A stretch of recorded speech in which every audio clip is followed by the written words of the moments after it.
Hey, Sunday afternoon, but you know that. Um, and I was reading from the Big Book this morning. For those of you who don't know, that's one of the AA kind of, well, it's the cornerstone, I think, of AA literature.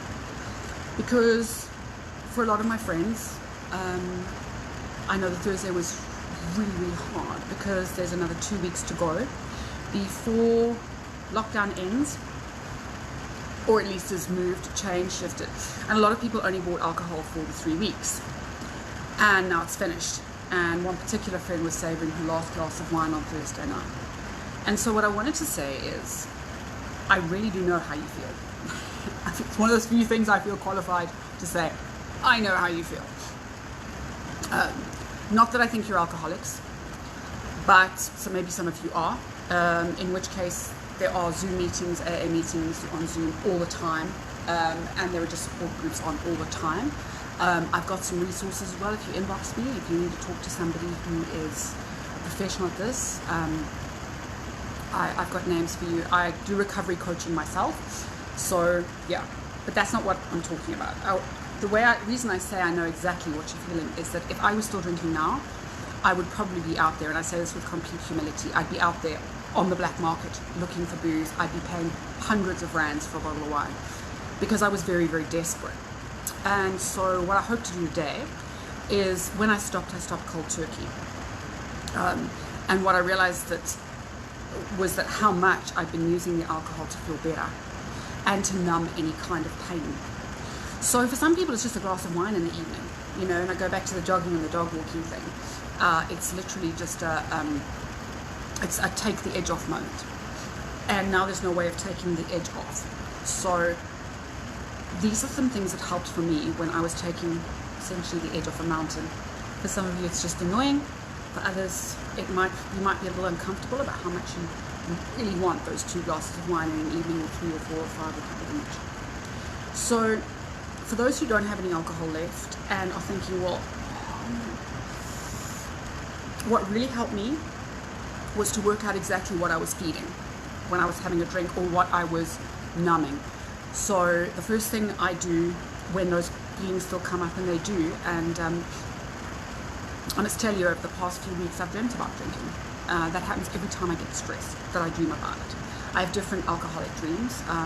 The latest one, and it's a recurring one I've had for, when I say the latest one, it's been 18 and a bit years. So the one that's come up strongly over the past 6 months is where I'm sitting at a kitchen table and there's 12 open bottles of wine in front of me.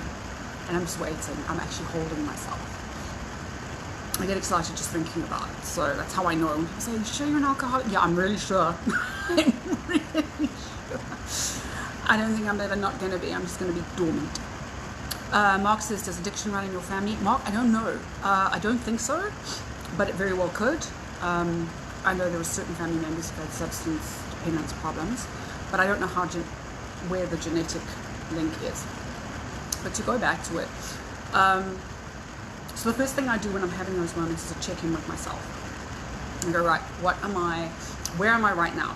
So I presence myself. I do what am I thinking? What am I feeling? And right the way down to physically, where am I? Right now, for example, I've got a really sore neck because I'm eating a monstrously, I can just see. Oh my gosh. So I'm in a bit of physical pain. I'm edgy because I had some bad news on a personal level. And I'm not craving a drink, but I know I'm not feeling 100% calm and chill. So then I say, well, what does service that need? And I've had a lot of time to practice, so I don't expect anybody watching this to go, "Oh, great, Sam, thanks. Tried watching TV, tried eating chocolate, doesn't work." 100% it doesn't. It's a habit. So to go, right now my mood is I'm edgy. Physically, I'm a little pain. I'm a little bit sore. And other than that, yeah, I'm okay, but I would like the attention taken off my edginess. So what really works for me, believe it or not, is to watch an episode of Law & Order. Law & Order has been my favourite series since forever. And I have all the DVDs, and luckily I subscribe to Prime Video, so I've got the SVUs, but I've got all the old DVDs from the original series. They're amazing. And that helps. Knitting helps. It's very repetitive. And then I've got what I call my occasion cold drinks. Here is one. Yes, I'm on occasion cold drink. No, I don't get paid to say this. This is my occasion cold drink. And whenever I'm feeling a bit lost and like I need a treat would help, I put it on occasion cold drink.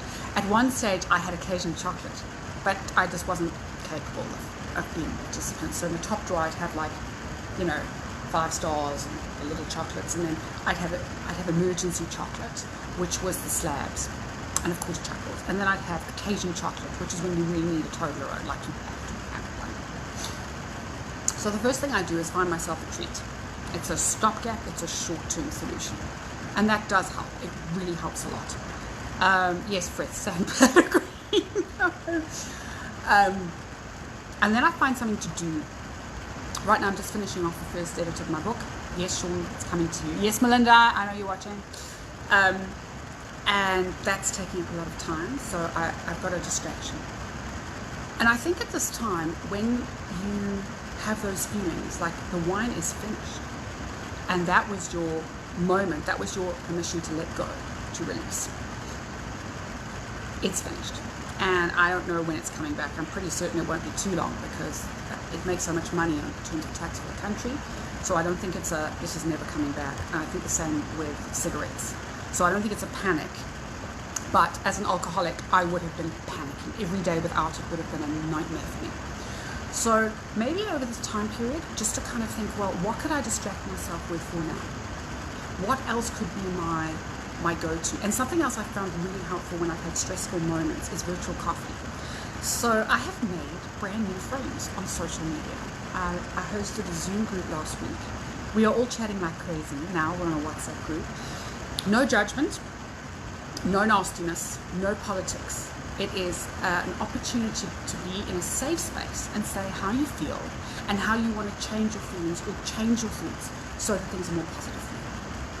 So, as I said, what's that drink called, Vanessa? It's San Pellegrino, Melongrano, and Arancia. Italians everywhere hate me. It's orange juice and pomegranate juice. It is only 1% orange juice, and you'll taste that, but it's so yummy.